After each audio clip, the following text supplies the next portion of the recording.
মা, ভাই বেতন নিয়ে এসে বউর হাতে বেতন তুলে দেয় কেন? তোর বাপও তো বেতন আয় না আমার হাতে দেয়, তো তোর ভাই তো তার বউর হাতে টাকা দিলে তোর সমস্যা কিসের? বাসায় দামি দামি ড্রেস পরে সেদিন দেখলাম সিএনজি করে ঘুরতে যাচ্ছে, কেন বাসে যাওয়া যায় না?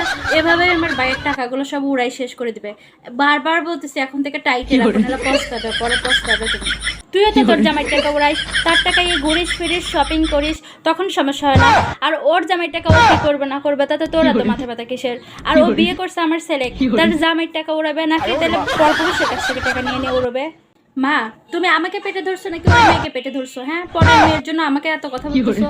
তুমি আসলে আপন আর পর চিনলা না। ও, আমি আপন আর পর চিনি না। আচ্ছা, তাহলে তুই কালকের থেকে 6 মাস এই বাসায় থাকবি।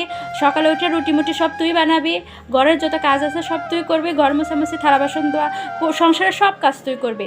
ও যেহেতু পরের মেয়ে, ওর সেবা আমি নেবো কেন? তুই যেহেতু আপন, তুই তাহলে বাপ মার সেবা কর নাকি? কি এত কাজ সব আমি করব? এটা তুমি বলতে পারলা?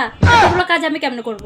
তাহলে তুই এখন বল কে আমার আপন আর কে আমার পর? তোর মতো মেয়েরা শ্বশুর বাড়ির কাজের ভয়ে বাপের বাড়ি আসিস বিশ্রাম নিতে, আর তোরা যে বাপ মাকে মুখে মুখে ভালোবাসা দেখাস আর ভাইয়ের বউকে এটা করো সেটা করো, আমার বাপ মার সেবা নাও, হাদিসগুলো দিস। তো তোদেরকে যদি বলা হইতো যে বাপ মার সেবা তোরা নিজেরা কর, এই বউ ঘরের যে কাজগুলো করে 6 মাস তোদেরকে দিয়ে করতে বলে, জীবনেও তোরা একটাবার বাপের বাড়ির মুখেও দেখতি না।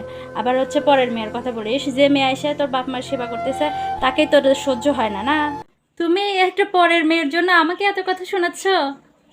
পরের মেয়েটাই তোর বাপ মার সেবা করে, এই কথাটা মনে রাখবি, বুঝছিস? সে সংসার ওই পরের মেয়ের হাতে। কালকে তুই যদি শ্বশুরবাড়ি চলে যাস, আমি যদি অসুস্থ হই, এক গ্লাস পানি এসে তুই খাওয়াবি নাকি তোর ভাইয়ের বউ খাওয়াবে? কোথায় তুই আমার আর তার সম্পর্ক ঠিকঠাক করে দিবি, মিলমিশ করে দিবি? না আসে খালি কেমনে কুটনামি করে করে মা আর ভাইয়ের বউর সাথে ঝগড়া লাগে না যায় সেই ধান্দায় থাকিস। আমার শাশুড়ি ননদও আমাকে এত জ্বালায়, তো তোমার কেন ওকে এত ভালোবাসতে হবে? তো শ্বশুর বাড়ির মানুষ গু খালে কি আমিও গু খাবো? তো শাশুড়ি ননদ অন্যায় করে দেখে কি আমার সংসারে আমি অন্যায় ঢুকাবো নাকি? পরের একটা মেয়ে নিয়ে আইছি, তার উপর কি জুলুম করবো নাকি? আমার ননদ সব সময় আমার শাশুড়িকে আমার বিরুদ্ধে কথা লাগাই দেয়, সব সময় দিনরাত 24 ঘন্টা খালি কুটনামেই করে।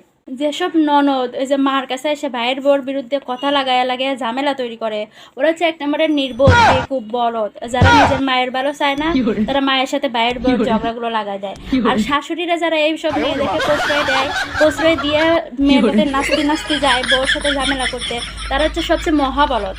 আর যেসব শাশুড়ি সচেতন যে এই ঘরের বউই হলো গান তাক ভবিষ্যতে দেহে রাখবে, তো তখন ওই ননদরা যারা কথা লাগাবার আসে, কুটনামি করবার আসে, শাশুড়ি করে উচিত যে ননদগুলোর কান নিচে দুইটা করে সুপার দেওয়া, তাহলে ঠিক হয়ে যায়।